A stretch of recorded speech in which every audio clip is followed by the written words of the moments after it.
பிரம்மா வந்து அவர் படைத்த ஒரு உலகத்துல வந்து ஒரு மலை அடிவாரத்துல ஒரு பிராமணர் இருந்தாங்க. அந்த பிராமணர்களுக்கு குழந்தை இல்ல.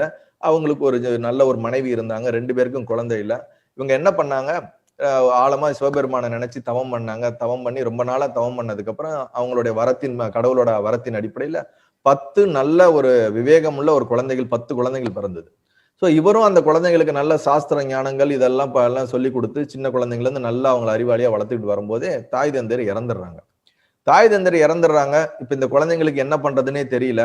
ஆனா நிறைய இந்த சத்தியங்கள் உள்ள போயிருக்கனால இந்த உலகத்தோட இருந்து வாழ்வதற்கு பிடிக்காம தன்னுடைய தாய் தந்தையர் இறந்துட்டாங்களே, இதுக்கு என்ன காரணம்னு சொல்லி அதை நோக்கி தேட ஆரம்பிக்கலாம்னு சொல்லி காட்டு பக்கம் போய் இந்த 10 குழந்தைங்களும் 10 குழந்தைங்கன்னா சின்ன பாலிய வயசாகுது அவங்களுக்கு. அவங்க யோசிக்கும் போது இருக்கிறதுலே எல்லாத்தையும் உயர்ந்தது எது, அதை நம்ம வந்து அடைஞ்சிட்டோம்னா சரியா போயிடும். அது என்னன்னு 10 பேரும் உட்காந்து டிஸ்கஸ் பண்றாங்க. அந்த டிஸ்கஸ் பண்ணும்போது அதுல ஒருத்தர் சொல்றாரு, எல்லாத்தையும் அழிச்சிடலாம். ஆனா நான்ற இந்த உணர்வு இருக்குல்ல நமக்குள்ள, அந்த நான்ற உணர்வுல இருந்து தான் எல்லாமே உருவாகுது. சோ இந்த நான்ற உணர்வை உருவாக்கக்கூடிய அது எதுன்னு பார்த்து அதை நம்ம அடைஞ்சிட்டோம்னா போதும், அதுதான் இருக்கிறதுலே உயர்ந்தது அப்படின்னு அவங்க ஒருத்தர் சொல்றாரு. அப்ப அந்த நான்ற உணர்வு எதுன்னு அப்படி பார்க்கும்போது பிரம்மா தான் இது எல்லாத்தையும் படைக்கிறாரு.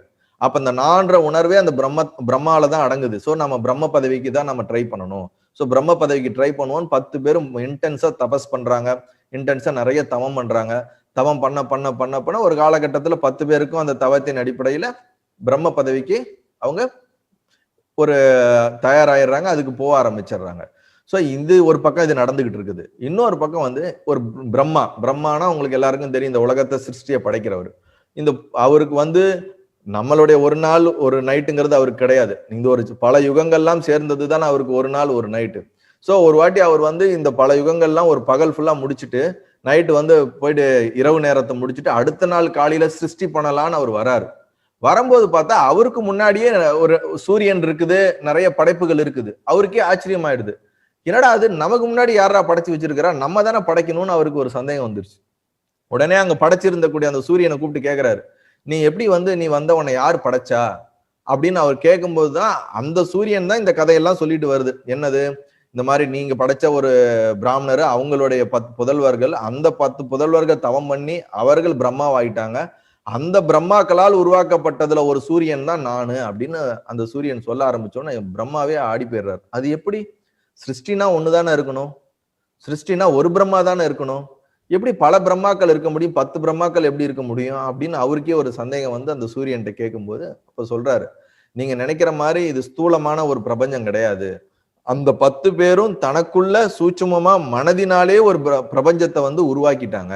அந்த பிரபஞ்சத்துக்கு அவங்க தான் சிருஷ்டி பண்ணியிருக்காங்க. அந்த பிரபஞ்சத்தோட ஒரு வெளிப்பாடாகத்தான் இந்த சூரிய சந்திரன் இருக்குது. நீங்க உருவாக்கின அந்த ஒரு பிரபஞ்சம் இது கிடையாது அப்படின்னா இவர் கேட்கிறாரு. அப்படின்னா எப்படி இத்தனை பிரபஞ்சங்கள் உருவாக்க முடியுமா அப்படின்னு கேட்கும்போது கண்டிப்பாக உருவாக்க முடியும். ஒவ்வொரு ஜீவனும் தன்னுடைய மனதினால் உருவாக்கப்பட்டுள்ள பிரபஞ்சத்துக்குள் தான் வாழ்கிறதே தவிர நீங்கள் உருவாக்கின பிரபஞ்சத்துக்குள்ள வாழவில்லை. அவரவர்களுக்குன்னு என்று சில உலகங்கள் மனதினால வைத்துக் கொள்கிறார்கள். அவரவர்களுக்கு எது சரியோ அவரவர்கள் பார்க்கிற மாதிரிதான் அவங்க பார்க்கறாங்க தவிர இந்த உலகம் எப்படி இருக்குதோ அப்படி பார்ப்பதில்லை. ஒரு எறும்பு அதுக்கு எப்படி இந்த உலகத்தை பார்க்கணுமோ அப்படிதான் பார்க்குது. ஒரு நாய் அதோடைய பார்வையிலிருந்து பார்த்தா நமக்கு வந்து இந்த உலகம் இப்படி தெரியுது, நம்ம மனிதர்களா இருக்கிறோம், இது ஜீவராசிகளா இருக்குது, இது கட்டில், இது சோஃபான்னு பாக்குறோம்.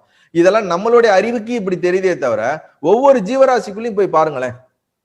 இப்ப ஃபார் எக்ஸாம்பிள் ஒரு பாம்புக்குள்ள, இந்த பாம்பு இந்த உலகத்தை எப்படி பார்க்கும் நமக்கு தெரியாது, டிஃபால்ட்டா நமக்கு தெரியாது அது எப்படி இந்த உலகத்தை பார்க்குதுன்னு.